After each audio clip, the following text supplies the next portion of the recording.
ফার্স্টে হয়েছিল রয়েছে না হ্যাঁ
আমার কোনো মতামত নাই ভাই, আমার কাছে যেটা সত্য ভিডিও ফুটেজ দিয়ে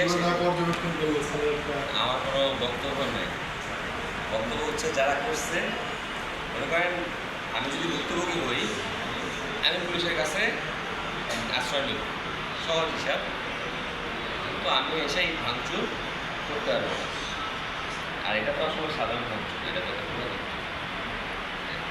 সমস্যাটা কোন জায়গায়? আর এখানে ভিডিও ফুটেজ আছে, এটা তো স্থানীয়, বাকি কাজ হচ্ছে পুলিশের। তারা এখন যদি নাম না জানে অজ্ঞাত নামের অপমান দিবে, কিন্তু ভিডিও ফুটেজ থেকে শনাক্ত করে মামলা কার্যকর করবে।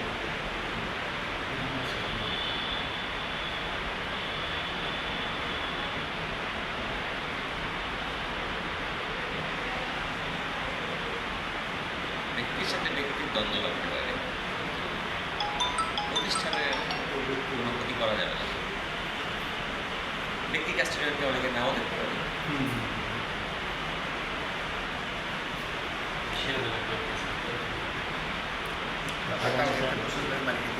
সিরাজুলের খবর নিয়েছেন? খবর নিয়েছিলাম হাসপাতালে। এখন তো এই ধরনের মারধর হচ্ছে মদ, সহজ হিসাব। মানে থানায় যাবো না, আমি নিজে